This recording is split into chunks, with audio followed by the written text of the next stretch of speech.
Magandang hapon. Ito yung sinasabi na ito yung sinasabi ko doon sa una kong video na pag tuwing hapon ay nag-uulan gawa ng panahon ay habagat. Ayan na, may kasamang ulan. Alas 4 ng hapon, pataib, malaki na yung dagat. Ito yung lugar sa amin pa tuwing mabagat ng hapon. Ganyan ang malakas ang hangin, may kasamang ulan. Papunta na rito yan kasi yung hangin papunta rito. Sarap ng hangin. Ganda magtambay rito sa tabing dagat. Lamig na simoy ng hangin. Kaya lang may kasamang ulan. Ibon hirap na lumipad yung ibon, gawa ng lakas ng hangin. Pauwi na yung ibon, galing na yun sa paninipad ng mga isda, maliliit na isda.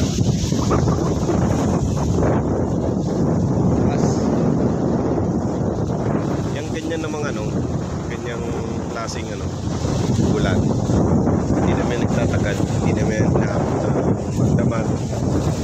Hindi naman matagal na nga, isang oras, 2 oras. Hindi ka nga tawag dyan tawag natin dyan daan lang yan, pero libo na yung pinapagsak.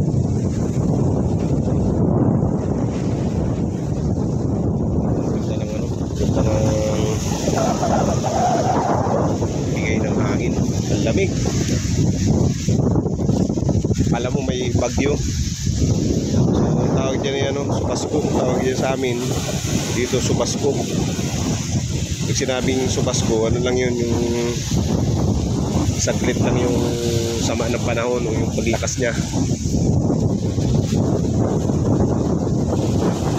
Ang ganda sana kung doon dumaan yung ulan, kasi dito medyo maliwanag na siya, doon pinapalid yung ulan.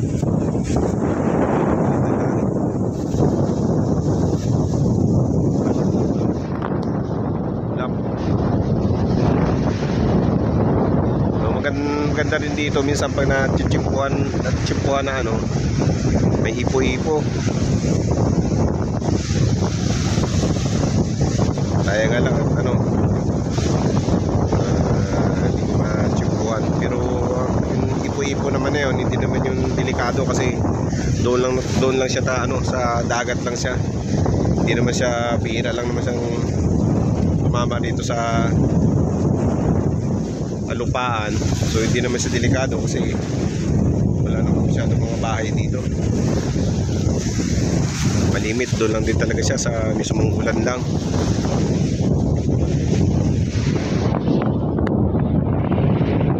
Kaya may mga bangka na rin, mga pasayrohan. Pauwi na yun doon sa kabilang barangay doon. Tawid din yan.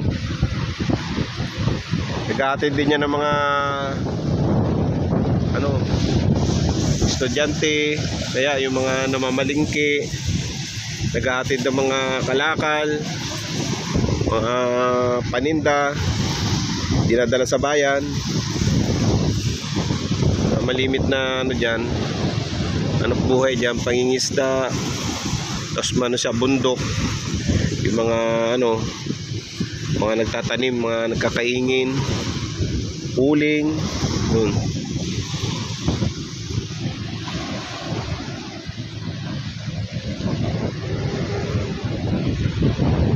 Mga bangkaw, mga pauwi na pauwi na doon sa kabilang barangay.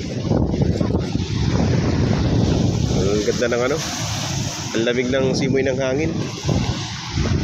Ito yung kagandahan ng gandahan, hindi dumiretso dito sa dito sa area namin yung ulan. Doon na siya pinalid. Doon na siya pinalid sa ano, sa laot na rin.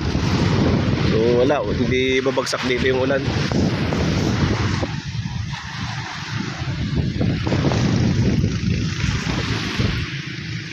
Sarap na hangin, ang lamig.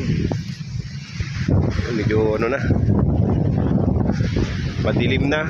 Alas 4 ng hapon pero ano na, medyo madilim gawa ng ano, baka pala ulanin. Nagdilim ang langit. Dito na ako nagtatambay. Tamang relax muna. Napagod din ako ano, maghapon na gamas, tabas.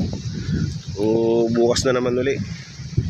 Tutuloy-tuloy ko hanggang ano, 5 araw siguro. Tapos uwi na din ako ng ano, Manila. Tapos schedule na naman uli, baka mga September. Mga kalahatian ng September o mga katapusan.